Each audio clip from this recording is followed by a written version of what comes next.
Incarnation des esprits. L'école de l'âme sur le théâtre de la matière. Kardec enseigne que l'esprit, créé simple et ignorant, progresse par l'incarnation. En revêtant un corps, il apprend, agit, ressent et évolue. La matière est le champ d'expérience de l'esprit, le corps, l'instrument, et la vie, la leçon. S'incarner, donc, n'est pas une punition, mais un acte d'amour divin qui permet à l'âme de transformer l'ignorance en sagesse et l'instinct en conscience. Dans le processus d'incarnation, l'esprit se lie au corps par le biais du périsprit, un enveloppement fluide semi-matériel qui sert de pont entre le spirituel et le physique.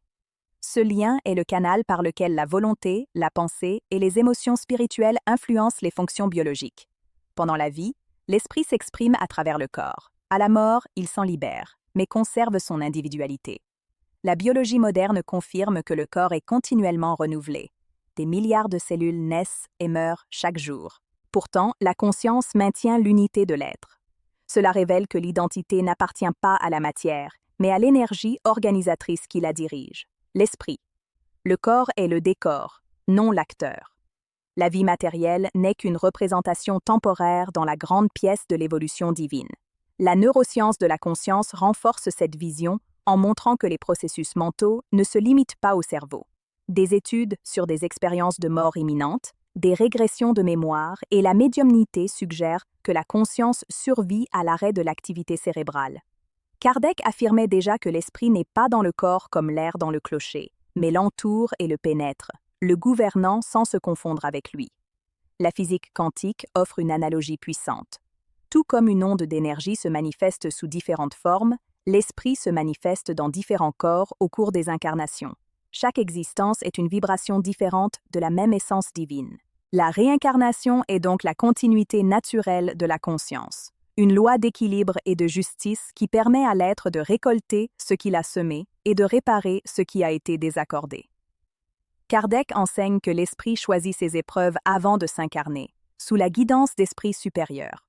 Ces épreuves ne sont pas des punitions, mais des opportunités d'apprentissage, adaptées aux besoins de progrès moral de chaque âme. Ainsi, la vie physique est une école, et chaque difficulté est une leçon soigneusement planifiée par la sagesse divine. Rien n'est inutile, rien n'arrive par hasard.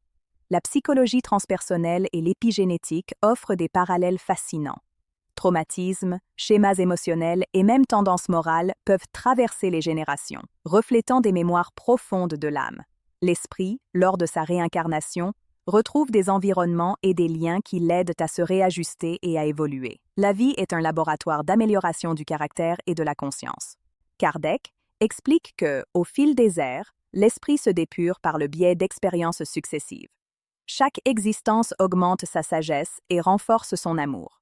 Les souffrances qui l'accablent aujourd'hui sont des instruments de polissage, et les joies, des récompenses de l'effort bien employé. Lorsque l'esprit atteint la perfection, il n'a plus besoin d'incarner, il vit dans des plans subtils de lumière, où il continue à servir et à créer en harmonie avec la volonté de Dieu. La cosmologie spirituelle que Kardec esquisse révèle un univers pédagogique. Chaque monde est une école adaptée à un certain degré évolutif. Sur Terre, prédomine l'expiation et l'épreuve. Dans des mondes supérieurs, l'apprentissage se fait par l'inspiration et la fraternité. L'incarnation, à toutes ces étapes, est la marche ascendante de l'esprit vers la lumière éternelle. La physique et la philosophie moderne reconnaissent que l'univers est dynamique, gouverné par des lois de transformation et d'équilibre. L'incarnation est l'expression spirituelle de cette même loi. Rien ne se perd, tout se transforme, y compris la conscience. Chaque vie est une vague dans le courant infini de l'évolution. Ainsi, l'incarnation des esprits est le pont entre l'éternité et le temps. Par elle, Dieu enseigne, éduque et élève chaque âme, la conduisant de l'atome à l'angélicité. Incarner, c'est plonger dans la matière pour apprendre à aimer. Désincarner, c'est revenir à la lumière pour continuer à servir. Si cette réflexion vous a apporté paix et compréhension, partagez-la. Car comprendre l'incarnation des esprits, c'est percevoir que vivre, c'est apprendre, mourir, c'est se libérer et renaître, c'est continuer à monter dans l'amour infini de Dieu.